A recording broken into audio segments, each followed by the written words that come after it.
Julio Silvas con la sección de finanzas personales. ¿Cómo te encuentras, Julio? Me encuentro de maravilla, mi estimado José. Se nota. Como siempre, jueves de julio. Así lo comentó mi amigo José y aquí estamos a las órdenes. Jueves de julio, ¿eh? Y no es el Julio, digamos, de el supermercado que dicen de repente Julio regalado, ¿no? Ah, no. ¿Qué tal? ¿Qué temas traes ahora, Pues Julio? mira, creo que es oportuno plantearnos la interrogante sobre los principales retos en relación a la pequeña y mediana empresa desde la perspectiva del gobierno. Uh-huh. Creo que uno de ellos, uno de los principales retos que tiene el actual gobierno es atender, escuchar a la pequeña y mediana empresa. Entender qué es lo que las pymes requieren para tener un crecimiento y un desarrollo más completo.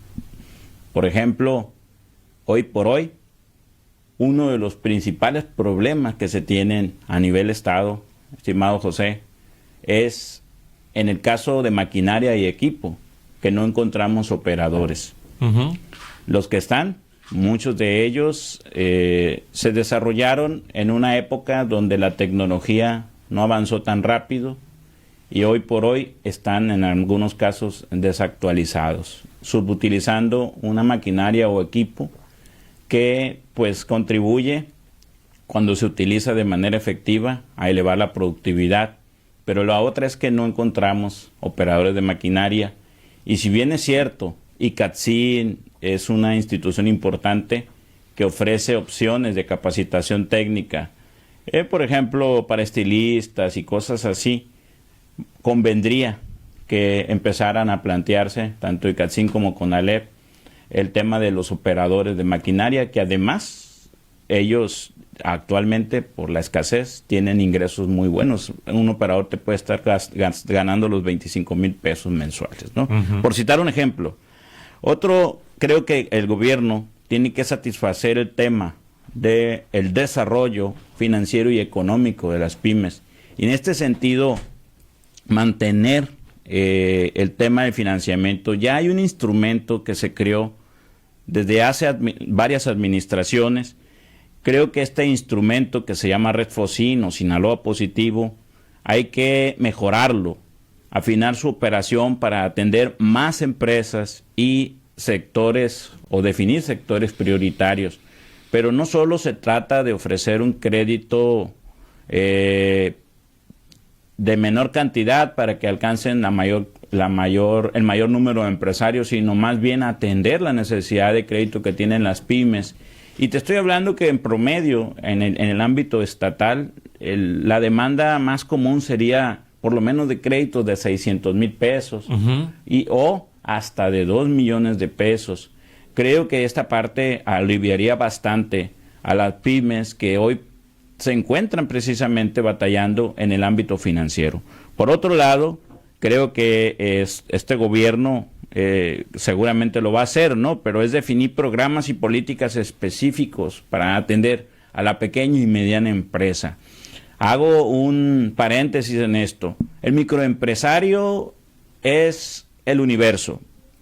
Hay en el país, por ejemplo, 4.1 millones de microempresas en Sinaloa. Estamos hablando casi prácticamente de 9 de cada 10 empresas son microempresas.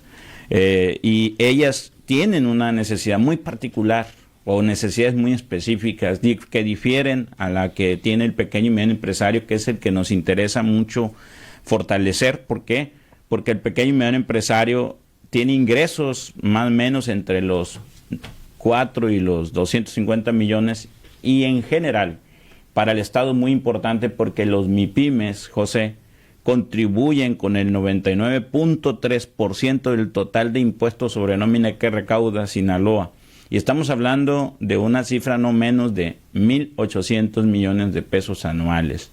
Entonces es justo definir políticas públicas incluyentes que atiendan con este pago de impuestos esquemas que permitan a los MIPYMES y en este caso a la pequeña y mediana empresa salir adelante en su desarrollo a través de diferentes programas, ¿no?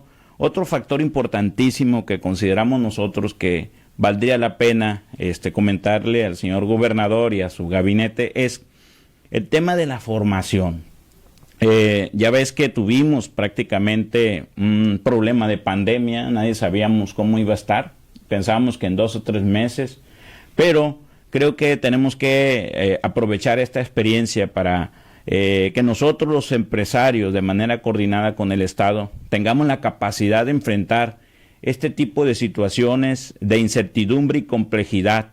¿Y por qué? Porque sin duda alguna hubo muchas lecciones de índole de política, pero también lecciones económicas y operativas que es importante trabajarlas, dialogarlas, precisamente para prever que en lo futuro tomemos decisiones con menos margen de afectación. Es decir, ya nos dimos cuenta que cerrar empresas no fue la mejor decisión, pero en ese momento era la decisión que más sonaba en las corazonadas de los funcionarios. Entonces yo creo que tenemos que empezar a trabajar y bueno, creo que se puede dar algo peor en lo futuro, así que hay que trabajar mucho en esa parte. Yo creo que el mismo gobierno debe también establecer mecanismos para favorecer a la pequeña y mediana empresa con políticas, por ejemplo, José, de proveeduría.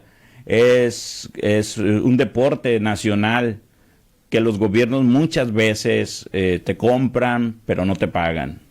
Te dan un anticipo y ya no te ya no nos vuelves a ver. Sí. Y tienes que vértelas en una situación compleja para cobrarles. Y se han abusado los ayuntamientos, los estados, no vamos a decir, pero han abusado de ese poder que tienen sobre el ciudadano y han dejado en una situación muy vulnerable a muchas empresas que confiaron en ellos, proveyéndoles de un producto, un servicio. Y bueno, también vienen otros elementos, pero en general es importantísimo que el gobierno estatal y su gabinete, porque no solo es economía, son las distintas secretarías que infieren en las actividades productivas, el SATES, por ejemplo, el SAT, etcétera, la Secretaría de Salud a través de COEPRIS, muchas secretarías que infieren en la actividad productiva, dialoguen con el empresario y pensemos a entender cuáles son las problemáticas, porque a todos conviene que las empresas se fortalezcan y se desarrollen, y principalmente al Estado, que hoy por hoy, como ha dicho el señor gobernador Rubén Rocha, requiere de recursos para poder seguir impulsando sus programas sociales, ampliándolos. No vamos a diferir de eso, pero él ocupa recursos y como gobernador, la fuente de los recursos, pues está en la pequeña y mediana empresa, en sus impuestos, y pues creo que es como invertirle a ganar. Yo creo que ese sería uno de los principales retos que tiene nuestro gobernante, nuestros gobiernos municipales, y también en lo que tiene que ver con la recaudación de impuestos locales, como sería el impuesto sobre el impuesto predial, ¿verdad? Sí. Que se está planteando por ahí, que si hacemos o no descuentos. Bueno, el tema es pensar, sin dejar de pensar en la necesidad presupuestal que se tiene en un municipio, en el estado, pensar también en la coyuntura actual en la que se encuentran las empresas. Y esto es muy fácil, hay declaraciones de impuestos y es muy fácil saber cómo andan los empresarios, ¿no? Entonces, es parte de esas reflexiones, José. Sí. Esperemos ser que nuestro gobernador nos escuche, así que dejarle ese encargo desde el punto de vista de los principales retos que tiene su gobierno en relación a la pequeña y mediana empresa. Pues muchas gracias por estas recomendaciones y por esta reflexión. Y bueno, pues Julio, nos estaremos escuchando el próximo jueves. Julio, con mucho gusto. Jueves de julio. Jueves de julio. Excelente. A las órdenes. Muchas gracias, Julio. Muchas gracias a ti.